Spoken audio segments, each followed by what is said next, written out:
ये बच्चे की तरह आए 8 बजे रात को टीवी चैनल के ऊपर और ऐसे प्रश्न करता हूं तो भक्तों को मिर्ची लगती है कि मैं 35 साल भीख मांगा हूं, कि मैं चाय वाले का बेटा हूं, मेरे पिताजी चाय प्लेटफॉर्म पे बेचते थे।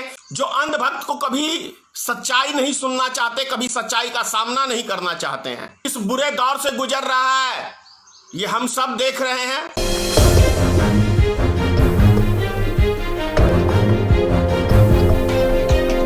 तो ये सवाल है कि श्री नरेंद्र मोदी जी अब किसान का बेटा कब से हो गए और अपनी लाइफ के अंदर इन्होंने खेती कब की।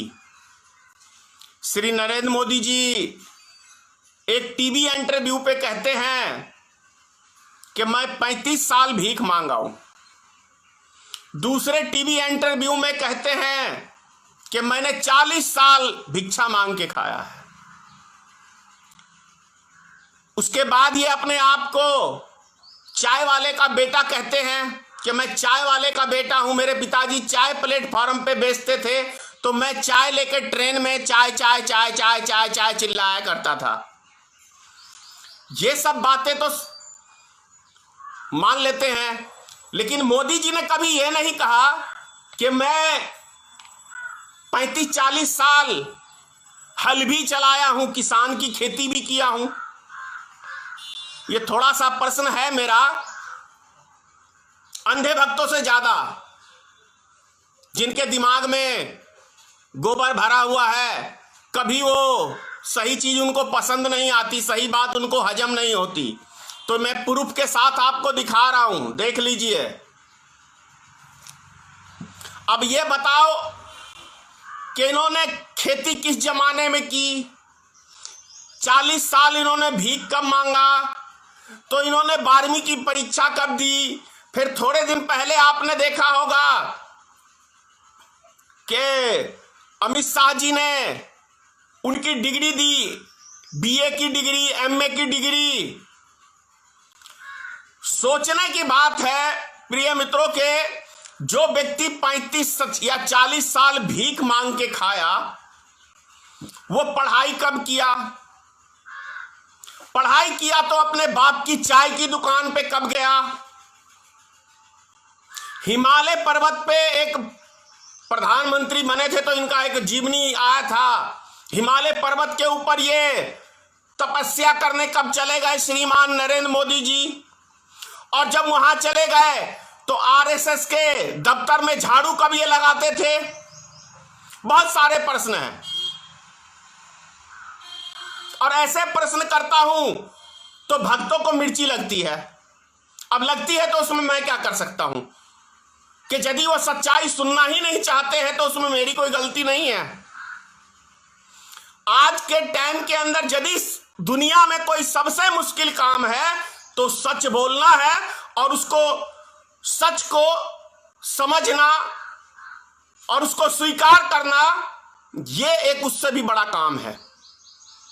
जो अंधभक्त को कभी सच्चाई नहीं सुनना चाहते, कभी सच्चाई का सामना नहीं करना चाहते हैं।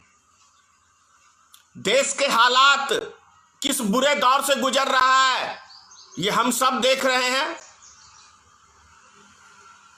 फिर से लॉकडाउन होने की बात हो रही है, चलिए करिए, अच्छी बात है, क्योंकि महामारी फैलाया है तो इतनी आसानी से तो कंट्रोल होगा नहीं ये, इसमें भी कहीं कोई संदेह की बात नहीं है। श्रीमान नरेंद्र मोदी जी, मैं एक बात याद दिला रहा हूं आपको, पिछले लॉकडाउन से पहले मैंने जो भी वीडियो बनाए हैं वो वीडियो उतना वायरल नहीं हुए, लेकिन श्रीमान नरेंद्र मोदी के विषय में मैं शुरू से कह रहा हूं, ये देश कोई बच्चों का खेल नहीं है, खिलौना नहीं है। ये 130-32 करोड़ जनसंख्या का ये भारत देश है।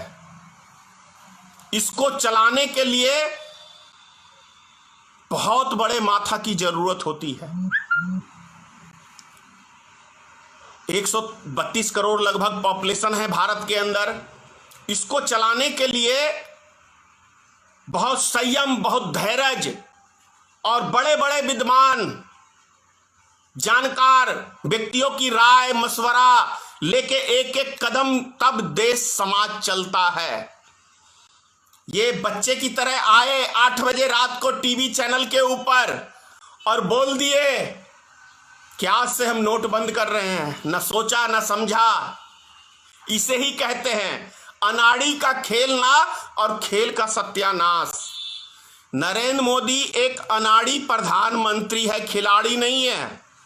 वो भाषणों का धनी है, झूठ बोलने का धनी है, जनता को मूर्ख बनाने का धनी है। ये काबिलियत नरेंद्र मोदी के अंदर है, लेकिन काबिलियत 100 में 100% नहीं है।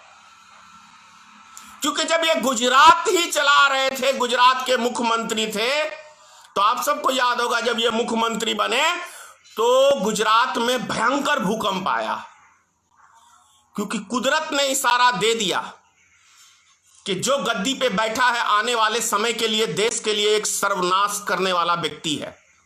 अभी भी जनता आप संभल जाओ। और उससे भी हमारे देश की जनता ने सबक नहीं लिया जब गुजरात के अंदर 2002 में गुजरात में दंगे कराए, महीनों भर दंगे चलते रहे, लेकिन ये महाशय दिल्ली अमित शाह और ये जश्न मनाते थे उन दंगाइयों के साथ। जैसा कि अभी आपने दिल्ली में देखा है ना कि कपिल मिश्रा और एक वो घटिया औरत 2 टके की, कैसे उसके अब शब्द हैं, उसका नाम लेना भी मैं अपनी जुबान पे उचित नहीं समझता हूं। है तो बिहार की एक कलंकनी जो बिहार के नारी का बदनाम करने में लगी हुई है। चैनल को सब्सक्राइब नहीं किया है तो प्लीज सब्सक्राइब कीजिए और ताज़ा अपडेट पाने के लिए बेल आइकन को दबाना ना भूलें।